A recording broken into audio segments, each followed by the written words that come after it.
Holy cow, what a moment for the Jazz on Saturday afternoon at the Viv when Donovan Mitchell threw that lob to Rudy Gobert. It was shocking, satisfying, gratifying, exciting, and electric all in that same moment.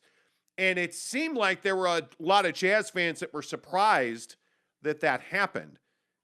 I think it was one of those moments that we'll remember for a decade. I think there's no doubt that that is one of the best Jazz games I've ever seen.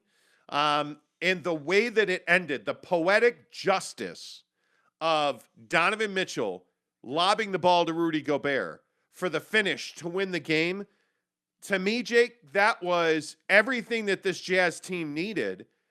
How surprised were you that that's how it went down? I mean, I think it's them getting back to their form. I think this is a team that obviously got away from shooting the three ball, and I think the Donovan to Rudy connection hadn't exactly been the strongest, but I think this was like their Kobe and Shaq moment together. I think that that's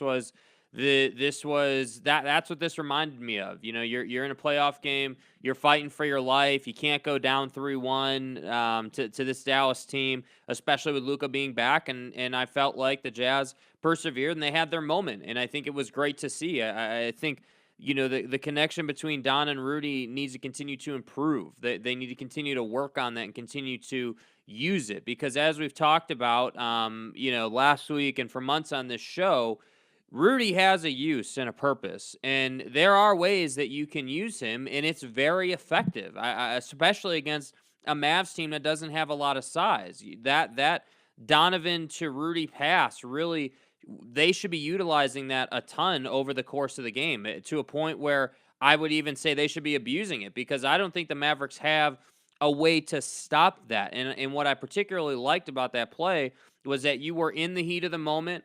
There were 11 seconds left when he dunked that ball. So you made the right play at the right time. Don was not selfish with it. He didn't take a bad shot. We didn't get hero ball out of Don. We got a high level of execution. We got an understanding of, all right, this is where our advantage is. Let's use it.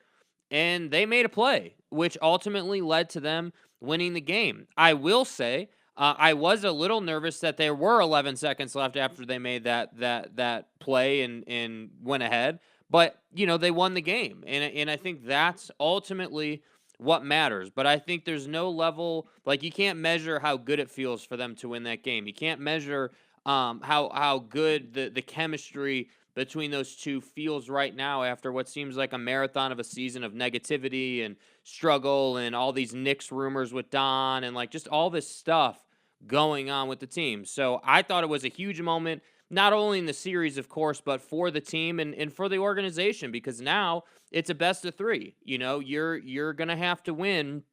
You're gonna have to win two on the road. And I think that would be a true testament to this team if they were able to pull this off. But we'll see what happens.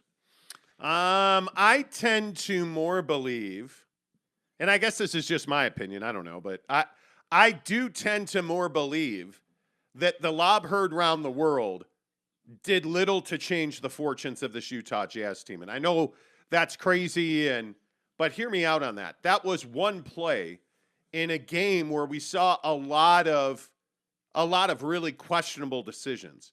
We saw a lot of situations where both the Dallas Mavericks and the Utah Jazz made huge mistakes and nearly cost themselves the game. I mean, let's be honest. If you're a Dallas Mavericks player this morning, you feel like you blew an opportunity to win that game. And I think there's no doubt you certainly did. I think if you are Jason Kidd this morning, you're trying to figure out how to get Jalen Brunson back to that dominant player while having Luka Doncic on the floor. Well, can those two guys coexist? If you're the Utah Jazz, you're trying to figure out how to continue to bring Mike Conley up, how to continue to get Donovan Mitchell to carry this team. How do the Utah Jazz win with Rudy Gobert off the floor?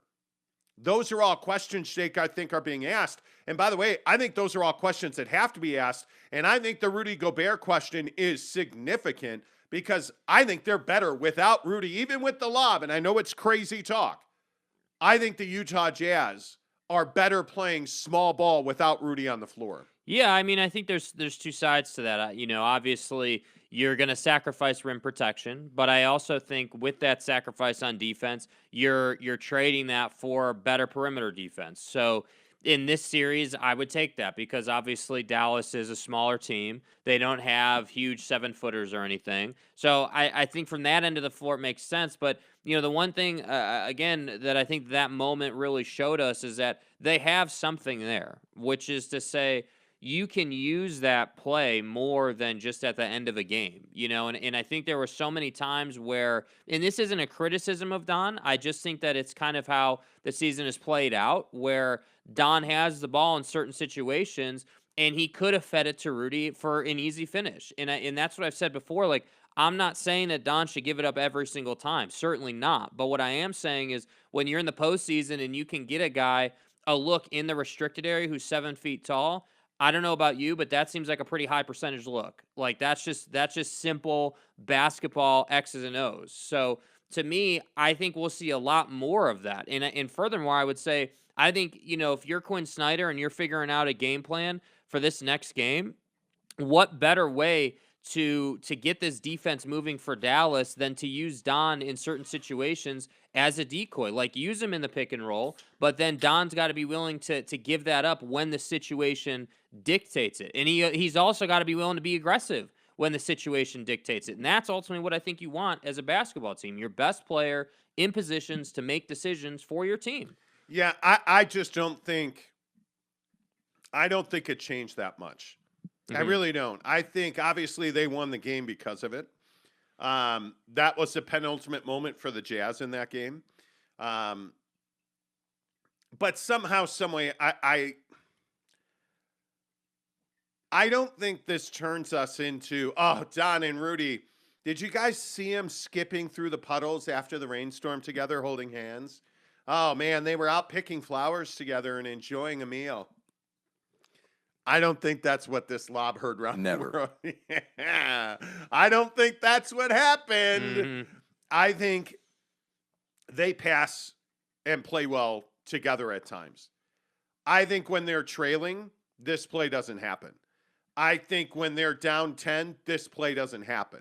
I think when there's a busted play and they're trying everything they can try to get a basket, it's a great look by Donovan Mitchell. Let's be honest. It's a great look. It's a great pass. It's great execution in a vacuum, in a moment in time. I just don't think this changes anything. I don't think this somehow now signifies that Donovan Mitchell and Rudy Gobert can play together and we're all saved and we're going to go on and win the championship, because we're not.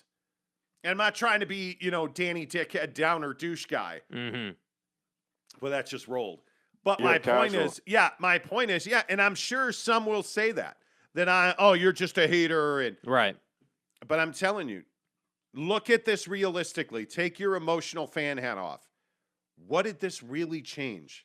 Well, I mean, I don't think it changed anything as far as how they're going to play an entire game. I think the fact is in that game Dallas did not shoot it well, and I think that was a huge part of why the game was so close. They still had all those wide open looks from three in the corner. They just didn't make them. Yeah. And obviously that's what we talk about with the Jazz all the time. You live by the three and you die by the three. And I think we need to talk about this situation between Jalen Brunson and Luka Doncic. I think for the Mavericks, having Luka run point is not your best offense. It's not your best look. I think Jalen needs to be handling the ball in creating, and Luka needs to play off of him, because I think Jalen has dominated the Jazz in this series. Well, I think they went away from Jalen Brunson, which I also think was a mistake. I don't know how.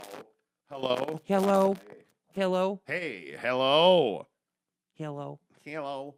I think they went away from, and now I have to figure out what the heck. There's my mic. Hello. Hello. Man, just sometimes. There you go. Hey, there we are. Anyway, my point is, I think they went away from Jalen Brunson pick and roll isolation, and that helped the Utah Jazz defend the Dallas Mavericks more. That's what I think happened here. I think that once they went back to Luka and Luka started shooting those wild threes, I think it allowed the Jazz to get back in the game. But I see I'm sure Ruff's official has nothing good to say. He says Don was 11 for 30 in game 2. If he dished 5 of those 19 misses to Rudy, Jazz would have won. That's not realistic, though. Yeah. Donovan Mitchell is going to get his shots. And that's why I said you can't give the ball to Rudy 5 times and think you're going to get 5 baskets. Yeah. That's not going to happen. Yeah. I think what we've seen in this series is that Dallas has encouraged the Jazz to throw the ball to Rudy Gobert in the post. They're not doubling that. Notice that the Dallas Mavericks are not sending the world to help keep, Rudy Gobert off the block. They're encouraging the Jazz to throw Rudy Gobert the ball in the post. And I can't say that I disagree with that. Yeah. I think that that's the right tact for Dallas to take, because when he puts the ball on the floor, that's a basket less than 15% of the time. So when you say we'll throw him the ball 5 more times, the 5 lobs are not going to be there. They're not. That play was a broken play, and Don made a great read and a great look and a great pass. Yeah. And Rudy finished it. And that right there, by the way, what that tells you is that's Rudy's highest, best use offensively. That's what he does best. Is, get to the rim, run to the front of the rim, catch a lob, and dunk it. Yeah. That's how he makes his money. Well, I think that the Mavericks don't have a defense for that. And that's why I say I'm not sitting here advocating to give the ball to Rudy every time, certainly. But I do think that in certain situations, you should give it to him. I just think that when he sets a pick for you and he's rolling and the defense doesn't pick him up until the restricted area, that to me is a good opportunity to get him the ball. And hell, even if he misses the basket, and let's say he misses both free throws, you're still getting them in foul trouble. You think that won't pay dividends later in the game? So that's my point. I'm not saying to feature Rudy, but what I am saying is that he is an asset on the floor against the Dallas Mavericks. Against a different team, that's not so much the case. Against this team, it is the case because they don't have size. So I think that we got to be really careful saying things like Don should shoot the ball less. I disagree with that. Don hasn't been shooting it well. I think he has not had a great series by his standard. Yes, he's put up numbers. Yes, he's filled up the stat sheet. But I think if you were to ask Donovan Mitchell, hey, what do you think of your performance so far? I think he'd tell you he'd like a little more out of himself. So, I think he needs to keep shooting the basketball. But I also think that when you see the potential of him to Rudy, there's definitely more to that. Well, I also think they've got to keep getting to the line, and I think Rudy Gobert is a big part of that. It'd be nice if he made more than 50% of his free throws. Mm-hmm. But when you shoot 50, what did they shoot? 42 free throws in a game. I mean, that's a massive lot, number. but you only made 62% of them. You look at Donovan Mitchell, 7 of 21 for 23 points is not terribly efficient. They all could play better. I mean, you're only getting, sporadic, spectacular performances. Yeah. And you've got to have more than that for this team to win. I again caution you that, and for all of the people after the game that were saying, give the ball to Rudy more, give the ball to Rudy more. He had a 17-15 game. They won by 1 point. Listen, they won by 1 point in his best game of the series. It's one play, right? So we can't be saying, hey, give the ball to Rudy the whole game, or give it to him more. I want to be really clear on this. I don't want people to be confused about what I'm saying or what I think they should do.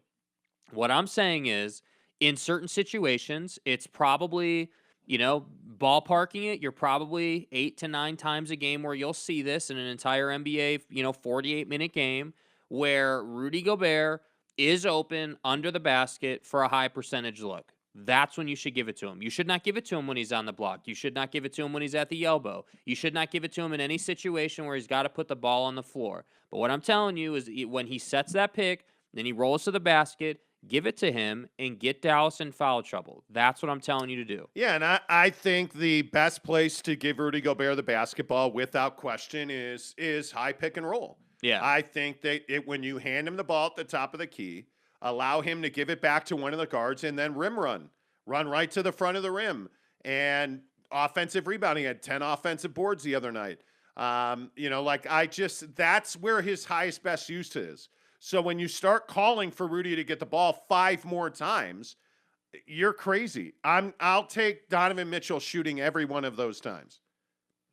Because the percentage is much higher than throwing the ball to Rudy in the post. It is what it is. I mean, I think when you're a superstar on the caliber of Donovan Mitchell, you want him shooting as much as you can because you need him to get back into the groove. If they're going to do anything in this series or beyond, Donovan Mitchell is going to have to average 30, 35 points a game. Yeah. Because you don't know what you're going to get from Mike Conley on a night-to-night, a day-to-day basis. You really, I mean, if you think about it, you really just have no idea what you're going to get from Mike on a regular basis. Well, and I also think that, from the perspective of this last game particularly, not even the series, but this last game, you have to understand the Jazz were playing with desperation. I mean, you're talking about a team that is literally trying not to go down 3-1. So 2-2 versus 3-1 is obviously a big difference. Huge. But I think when we talk about Mike Conley or when we talk about Bogdanovich or when we talk about, the contribution Hernan Gomez is giving this team or when we see Pascal come in for his 5 to 7 minute sprint, like these guys have to play at their absolute level best for the Jazz to win by 1 point. Like, I hope we all understand that. Like, keep it in perspective. And I think we've done this before on the show earlier in the year at other times where the Jazz will have this huge moment or something will happen in a really positive direction. And we tend to kind of leap off the cliff and say, give the ball to Rudy every single time. Well, that's not good basketball. That's not what's going to win you games. What will win you games is making the right decision at the right time, whether you're Donovan Mitchell or Quinn Snyder. And that's what I think has to happen. And that is what happened. Don made the right decision at the right time. But guys like Mike Conley need to play better. They need to be more consistent. That little floater in the paint, he's got to stop missing that. I'm not even asking Mike for 30 a night. I'm asking him for like 18 to 20 a night with a couple of floaters. Right, but I think the thing that we've seen, and I'll go back to like that game 1 win, I thought the thing that really stood out was Bojan Bogdanović played incredibly well that game. And I just point to him being the real tipping point player in this series for the Utah Jazz because when Bojan scores 20 and plays well and gets off early, they generally will run out to a lead. And I think if memory serves, and I can look it up, I want to say that Rudy Gobert had 1 shot in that game and had 17 rebounds, 5 points. Bojan had 26. Don had 33. And that's the formula for this team to prosper consistently. Mm-hmm. Now, you also can't have, 3 points from Royce O'Neal. That's going to make life very difficult. But what you saw from the Jazz in that game was their ability to defend a lot better and their ability to score more inside out. And I think that's what this series needs. The Jazz have transformed in this series largely into a team that we don't recognize. And it's why they're shooting so few threes. It's why they've gotten away from the style of basketball, frankly, that brought them here. Mm-hmm. And this team needs to get back to Don and Mike, dribble penetrating and kicking to Bojan on the wing, kicking to Royce in the corner. Royce O'Neal needs to shoot more threes, not less threes. Bojan Bogdanović needs to shoot more threes, not less threes. Mm-hmm. Because what you're also seeing now is the diminishing return, offensively anyways, of playing Daniel House more minutes. When you play Daniel House more minutes, you're going to see the 3 ball's not going to go in as much. You're going to see that he's not going to contribute as consistently offensively because that's who he's always been. When you've been in the league for 5 years, the book is out, man. We know who you are. Yeah. This is who Daniel House is. Hernan Gomez, we know who you are. Yeah. You can give us 5 to 7 minutes a game. Mm-hmm. The real upside guys are Donovan Mitchell and Bojan Bogdanović.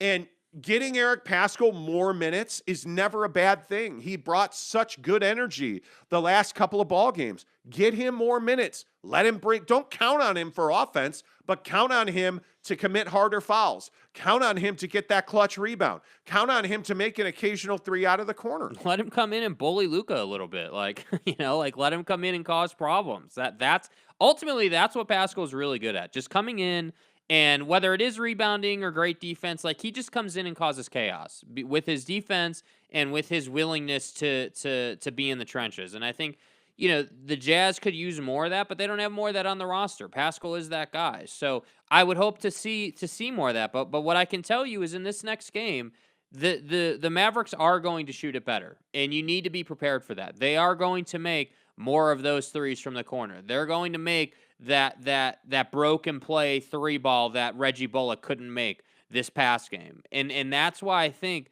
to your point, and I'm not trying to be a negative Nancy here, but you won by 1 point on at the end of a game in a big moment. You made a great play, and they deserve all the credit in the world, and I love to see it. It was a huge moment. Bucket of bullets, and Grandma had just gotten married. We came back into the living room. The game was on the tube. We saw it. It was beautiful, But that doesn't mean that all of a sudden you're a championship team. What it means is you won one game in the series.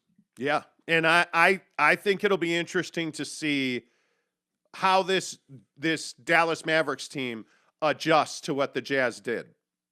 Because I thought one of the other things that was so interesting about the way the Jazz played, there was much better ball movement. And it's still, like, I go back to game 3, the 126-118 game that Dallas won. The thing that really bothered you in that game was that you got very little cohesive play, yet you scored a ton of points, but you couldn't stop the Mavericks at all. And now you look at the 2 games where the Jazz have won those games, and you're looking at a situation where the Mavericks really struggled offensively. Like, just awkwardly struggled offensively. You won 100-99 and 99-93. Now, is that your defense, or is that the Mavericks struggling? I think in game 4, the Mavericks just had no cohesiveness because Luka was on the ball far too much. Mm-hmm. You took it away from, Jalen Brunson, who had been dominating in that screen and roll, which forced, Quinn to take Rudy out of the game, which I thought really helped the Jazz. But you struggled to defend that, and the Mavericks went away from it. And so my guess is we'll get more of that. We'll get more of that ISO. But the thing that worries me as well is you cannot put Rudy Gobert in a position where he's got to guard Luka one-on-one. Yeah. You can't do that because Luka's going to make that 3. It's the look is too open. There's it's too inevitable. much. Yeah, there's too much of a gap between Rudy and Luka. Just because Rudy's not that guy. You're not that guy, pal, because you're not athletic enough, and your tendency is to drop to the basket if you're Rudy Gobert. You're not that guy, pal. Trust me. You're not that guy. And I think you're putting Rudy in an unwinnable situation. It's not fair to him there. So you either need to have him off. I would have Pascal on Luka. I think that's exactly right, because Luka's not a quick guy, especially with this calf injury. Mm-hmm. I would have somebody other. I would have Daniel House on Luka. I would have somebody other than Rudy on Luka Doncic there. And if that screen is what gets you into that situation, don't have Rudy on the floor. Have some balls, Quinn, to take Rudy off the floor. That I know that's crazy, but you have got to have the courage to do that, because that's where you will win this series. Yeah. That is where you will win this series. Yeah. You cannot have Jalen Brunson going one-on-one with Rudy Gobert. It's not fair to Rudy. It's not. It's not that Rudy's a bad player or it's his fault. This is a make or miss matchup league. And Luka Doncic missed the other day. And Don and Rudy made it. Yep. That's the bottom line. Look at the confusion on the final possession for Dallas. They had no idea where they were going. Thus, Rudy is open. I'm telling you now. I'm telling you right now. Quinn Snyder has to show courage and have Rudy off the floor in some critical minutes. I'd probably have him on the floor the last 3 possessions. Yeah. Because you need him to rim protect, force them into jump shots. That's always going to be better than giving up a layup with the game on the line. Yep. As Dallas found out the other day. But to me, it's all about what the Jazz are willing to do and how courageous Quinn Snyder's willing to be in the final 5 minutes of the game. Because if you're going to give up 120 points, you're going to lose to the Dallas Mavericks. Every time. You're going to lose. You need this to be a 100-point game. For race to 100, Be the first one to score 100, and you're going to win more of these games than you're going to lose. That's what I would say. Okay, real quick, let me get some comments because then we're going to talk about purple forever. And it's an important conversation. Ryan Smith needs to stop tweeting. Oh, Ryan. All right. Forrest G, first winning. Good to see you. Edgar Garcia, what's up, playa? I love there are several of you talking about the Fuck the Talk t-shirt that's for sale. Mm-hmm. I love how in this town people get all upset about, like language and this is a family, but you're buying shirts that say Fuck the Talk on them. And you're wearing them to the arena. I think that's hysterical. That's classic Jazz fan. Yeah, because Jazz fans are talking about having that shirt for Game 6 in the building. And what talk would that be exactly, by the way? Well, that's an interesting, I don't know, that's probably not for this show. Because I think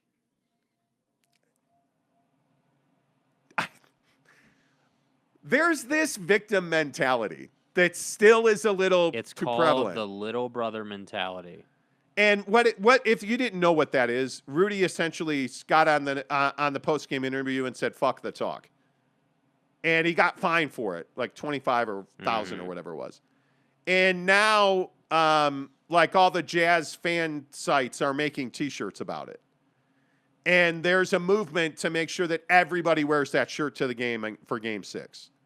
And it's like, do you want your son wearing that shirt? Do you really want, is that what we're talking about? I guess. We're going to have I guess that represents the Jazz fan base now. We're going to have all the kids wearing the F the Jazz or F the Talk shirt. Yeah, I thought this was a family games? show. Come on. Where are the people in the comments that said this was a family show? George Mesquia, hello to you. Neville93, what's up? Steve Hambone says, good morning, guys. What a great game to watch. Great game for Bogey. This team needs more out of Bojan Bogdanovic. This team needs more out of Bojan Bogdanovic. Yeah. I'm telling you, he's the X factor in this series. He is the X factor in this series. He has 12 points. Jazz win 100-99. Bojan Bogdanovic only takes 10 shots. If I said to you, Bojan's only going to shoot the ball 10 times, do the Jazz win or lose? Probably lose. They lose 8 out of 10 of those games. It's crazy. You cannot have him have 4 free throws, 1 of 5 from 3, and only 2 dimes and 4 boards. Bojan's got to give you more. He's got to give you more. There's just no other way to look at it. Tanner, good morning to you. Says, sup, guys. My younger brother went to the Jazz game, and he got sick because he yelled too much. I didn't know how that was possible, but hey, you can say he and the rest of the crowd helped the Jazz win. Oh, I thought it was one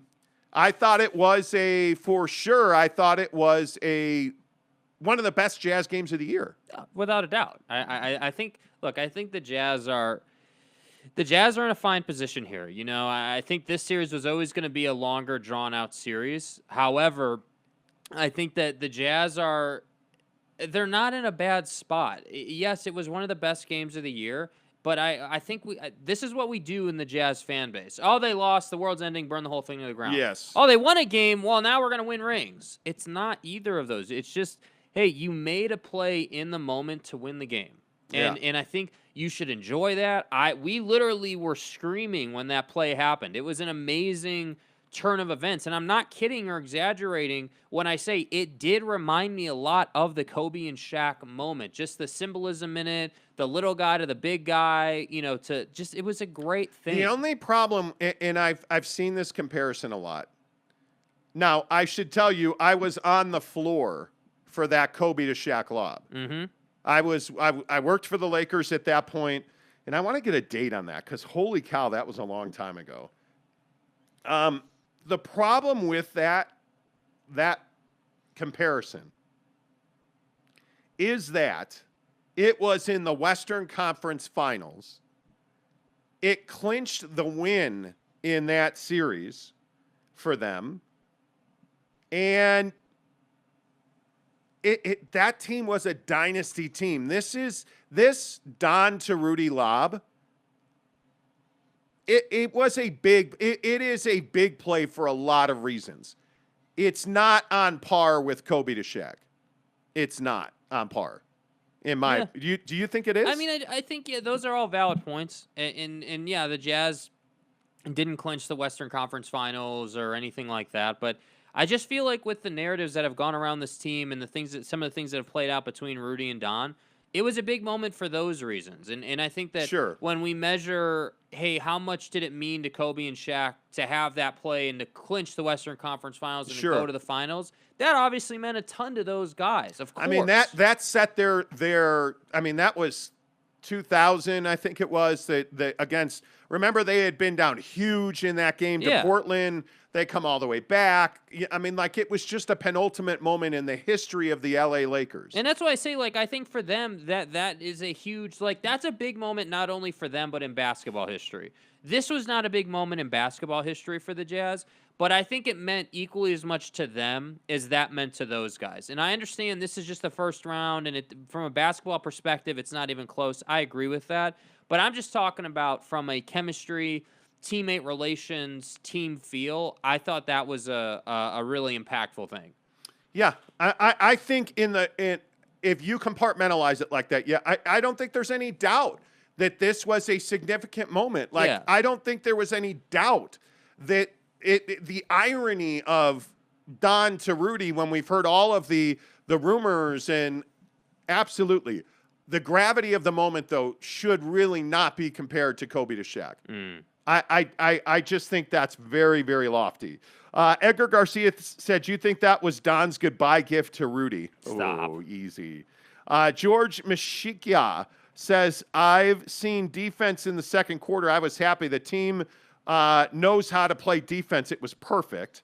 I agree. Rudy needs more alley-oops in the series, but at the beginning of the series, the Mavs, especially Dwight Powell, was able to neutralize the alley-oop to Rudy. Yeah, because you got to remember, they're bigs. When you have Dwight Powell out there, he's a volleyball player by trade. He is a jumper. That dude jumps out of the gym. So yeah, I would not throw Rudy the ball more. I just wouldn't. I don't disagree with what you're saying about Dwight Powell, but let's not also give him too much credit. Like, to me, it's an excuse to say that Rudy can't seal him and get to a place where that connection can be had. I think it just takes a concerted effort to get yourself in a position on the floor where you're clearly open and they can feed you. Well, I think one of the reasons you haven't seen Rudy Gobert dominating in this series is because it's been very difficult to get him the ball in leverage. It's been very difficult because Dwight Powell, he's not an easy guy. The reason they're one of the better defensive teams is because it's very difficult to throw the ball to the post on the Dallas Mavericks. And Rudy is not a gritty player. He's not someone that's gonna push and shove to get his space on the floor. So, I mean, that is very true. But I just think that it would be foolish not to explore that a bit more. Again, I'm not saying to give him the ball, gazillion times a game, but there's got to be some extra looks there. Just keep that lob in perspective. Yeah. It was one play in the middle of a series that's clearly going to be a long series. You're even, right? Like, both teams have lost a home game. Like, you're even. You're playing a 3-game series now, and 2 of those 3 are on the road. Well, I mean, basically what's going to take place is now someone's going to have to win a game they shouldn't win to win this series. Well, tonight's the game that's going to define the series. I mean, you're tied at 2. Game 5 of a 2-2 series, I mean, almost always determines the winner. Like, this is a huge, huge game tonight. And I think that's why I said it's going to take balls for Quinn Snyder to make the adjustments he will need to make to win this series. I mean, if he takes Rudy off the floor for that longer stretch in the first quarter, I thought was really important. I think that helps. I think, the other issue with Rudy being off the floor is Hassan Whiteside is not in control of himself. I mean, we continue to watch Hassan Whiteside struggle emotionally and commit plays that really, frankly, are, I mean, those are that forearming a guy to the head in Maxi Kleber, how that was not called and because if you go back and review that, that's a flagrant foul. Yeah. Like, he really dodged a bullet there. But the Jazz being dirty in this series has been a thing. It has very much been a thing. They've played dirty basketball. Well, and I think they've talked around the Royce O'Neal situation with Jalen Brunson. Nobody supported what Royce did in Game 3. Yeah. That was just not who this team is. You don't need to play that way. And, again, I know the media is never going to bring that up to them, but I think it was very well done by Tim McMahon at ESPN to bring that up and ask Quinn about that. And Quinn said, yeah, that's not, that certainly wasn't the plan. I mean, to just run into the back of Brunson like that was just not. I think what's really interesting, if we zoom out a little bit, we're seeing that type of play in the Phoenix series. We saw it last night where Chris Paul is getting just, socked in the back essentially on the block by what's his face, Herb. I can't remember his last name. Herb Jones. And so, we're seeing it in the playoffs, but I think the NBA is looking for a more physical brand of basketball in the postseason. You've already had more flagrant fouls called this year than you had last year in the playoffs. So they're calling it. And it'll be interesting to see because these two teams don't like each other. Yeah. The Mavericks and the Jazz have had some very critical moments all season long, and I think that's going to continue. Yeah. I don't think it fixed a relationship for us. I think it solidified the fact that the rumors are more talk than walk. They have a fine working relationship, just like all of us have with some coworkers. I don't disagree with that. Steve Hambone said it's just another option the Jazz have. You need to mix it up when you go small ball. You need to put Rudy in. Need to do the pick and roll. We need to quit being out coached. There's some to that too. I think Jason Kidd's had a wonderful series. Yeah. And we'll find out who the better coach is tonight because adjustments will win the game tonight. Louis Diaz, Donovan needs a lift on offense and clutch for someone like Mike or Bogey or Clarkson. Bojan motherfucking Bogdanovich needs to step up. Yep. Ruff's official says game 2 they lost by 6. Rudy would have had to make 3 of the 5 in the Jazz win. No. If they lost by 6, 3 times 2 is 6. They would have needed 4 of the 5. Nobody is asking for Rudy to get the ball more, Ruffs. You're the only one. Yeah. You're the one guy asking for Rudy to get the ball more in the post. Like it's Rudy in the post is not an efficient. Come on. Strategy. Win a big game yesterday. Check. Steal game 5 on the road. End the series at home. That's the plan. Asler 2K, exactly right. Wait, I thought you said his name was Asler. Asler. Does everything have to be about anal with you? His name is Asler. Man. What do you want me to say? God, guy gets laid once and all of a sudden he's a sex aficionado. You're not that guy, pal. Trust me. You're not that guy. Ruff's official says Dom was 7 of 21 and only 23 points. Great. He's struggling offensively. Like, Ruff's, I don't know what your bone to pick with Donovan is, but he's shown you repeatedly when he's the focus of their offense, they win games. Mm-hmm. When it's other guys, Bojan's not that guy. Mike Conley has not been that guy. Like, Bojan Bogdanovich is so hot and cold, you cannot count on him. Rudy Gobert, you're advocating for Rudy Gobert to be the center of your offense. Yeah. To be the guy. Nobody thinks that's a good idea. Nobody. I've said for 2 years he's not a championship player. And I think that's been borne out. Yeah. That he is not a championship player. So you can keep throwing him the ball. I just want to win a championship. So I'm not doing that. I mean, I'm not. Jeff Johnson, good morning to you. BB says every time he gets them ball, he always wants to bring it down. Yeah, and that's the other thing is a year from now, I would hope that Rudy has developed skill. Like, I hope he spends a summer working on technique and fundamentals because he has no offensive footwork and he brings the ball down. He's a 7'1" guy who catches the ball up here and then immediately does this to go back up. And then turns it over. It makes no sense. It makes no sense. James Knight said, here's an idea. Run your offensive sets and take what the defense gives you. I agree. It ain't rocket science. But that's what I'm saying. Like, there are going to be times where Rudy is an opportunity or is an option in the paint. Asler 2K says, just steal the game on the road later and finish the series at home, and we're good. Yeah. Yeah, seems pretty straightforward. Lester Liguizamo. Whoa, huge comment dump. Lester Liguizamo says, Clarkson, the unsung hero in game 4. And guys, I'm sick of Royce. Royce has been a critical contributor in this series. Whether you like that or not, he's made some very big three-pointers in this series, and I say shoot more. Because this team continues to shoot in the 20s for three-point attempts, and it needs to be in the 40s. Good. It needs to be in the 40s. A lot of that, though, is Dallas's athleticism, taking away a lot of threes. Yeah. How many sidestep threes have we seen guys take this series? A lot. Brady Baker says, very excited for tonight's game. You and I both, brother. JP Shanahan says it was undoubtedly a great finish, but let's be honest, Dallas screwed themselves over with those last 2 missed free throws. Can you believe that? Can you believe all of the playoffs that I've been watching, because my wife hates me and so I spend a lot of time alone. Me? Yeah. How many free throws are we going to miss in the playoffs this year? A lot. In every series. A lot. It is a plague. It's They unbelievable. let you down. Yes, they do. Scott Howard, good morning, says the Jazz showed that they are capable of a higher level defensively. It was fun to watch. This is where having more youth would be so helpful. They expend energy playing at that level. I would agree. Conley seems to be missing in the playoffs. Lester Liguizamo says, well, he's had a couple of 20-pointers here. At least he's playing. Yeah.